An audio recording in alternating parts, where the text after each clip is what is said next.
Thank you very much. Dear Agustin, ladies and gentlemen, good morning.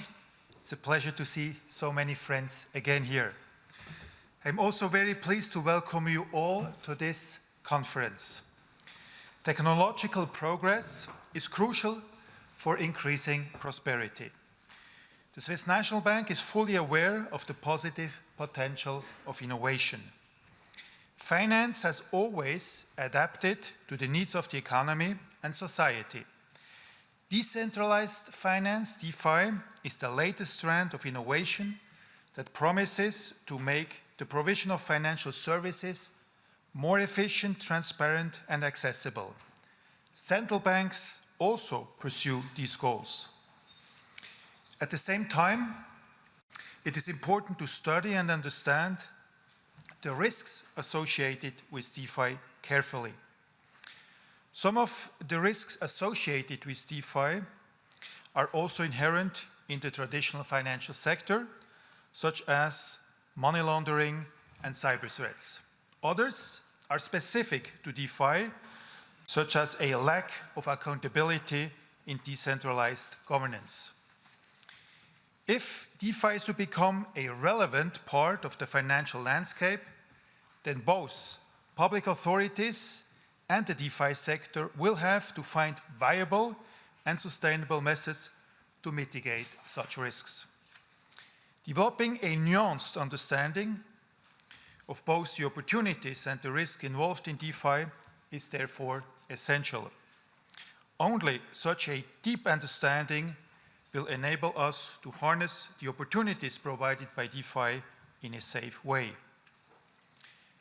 I would like to raise two questions that are important from a central bank perspective. The first question relates to potential benefits and limits of the technology that underpins DeFi. The second question relates to the role of central banks and regulation. Let me spell out the first question. What are the potential benefits of the technology employed in DeFi, and where are the limits of what technology alone can achieve? I will share some observations with you. One observation is that DeFi is built on genuine and promising technological innovations compared to the way the traditional financial sector provides services. The combination of distributed ledger technology, DLT, and smart contracts promises efficiency gains. A crucial caveat is that these efficiency gains will only become meaningful if the benefits from the technology can be harnessed by the broad range of actors and participants in the rest of the financial system. For this to happen, DeFi must eventually be integrated into the existing financial system. Another observation is that DeFi faces practical challenges. One practical challenge is the need to design smart governance rules and contracts that deal effectively with the complex and dynamic changes that take constantly place in the real world. In traditional finance, interactions among banks, customers, and authorities are very dynamic. There is a constant need to deal with unforeseen developments. In practice, this means that renegotiation of contracts is quite common.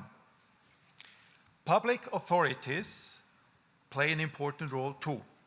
They guide business conduct to promote market integrity and fair dealing through regulation and safeguards against negative outcomes. By contrast, DeFi aims to eliminate these actors. In their place, smart contracts are supposed to govern all relationship between stakeholders. The question is, can smart contracts truly cover all possible events that can occur in a complex and dynamic environment? My hunch is that a purely technological approach has its limits. Another challenge for the practical implementation is posed by the well-known economic forces present in financial infrastructures. DLT enables decentralization on a technical level. However, the reality in today's DeFi's ecosystems does not match the vision of full decentralization. In practice, there is considerable concentration, most notably in terms of platforms that underpin DeFi. This is not surprising.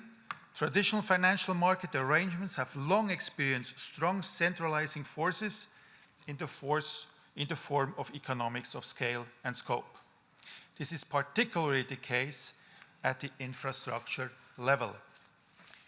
It remains to be seen if the anticipated interoperability of DeFi services will counter these forces effectively, or whether a centralization is unavoidable also in DeFi.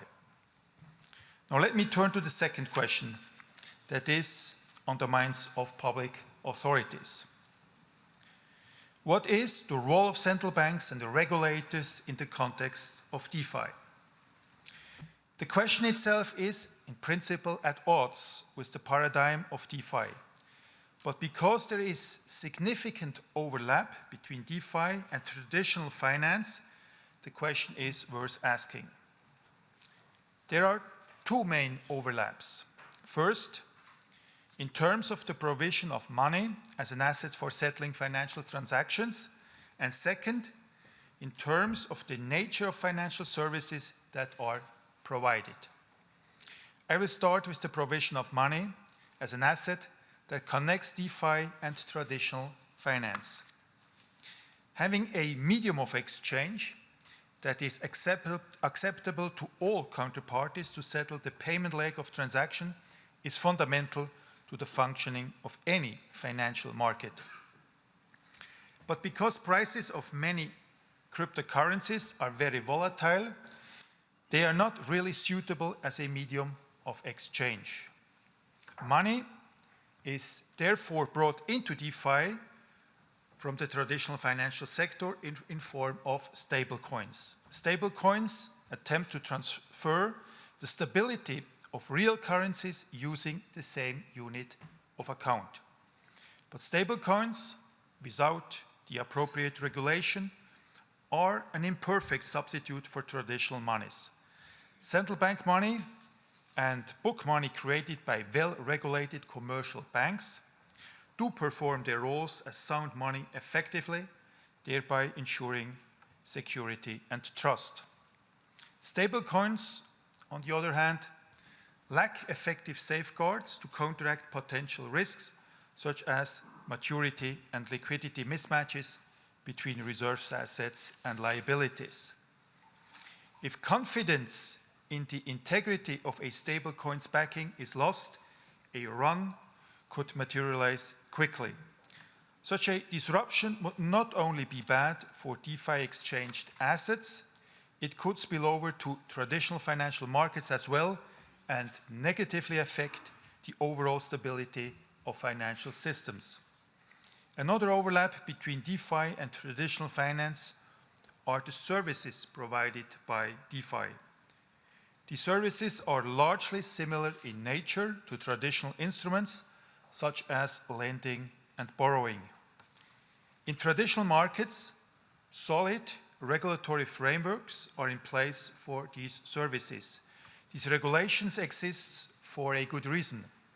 They provide assurance about the quality of services, and they protect the interests of non-financial businesses and society as a whole.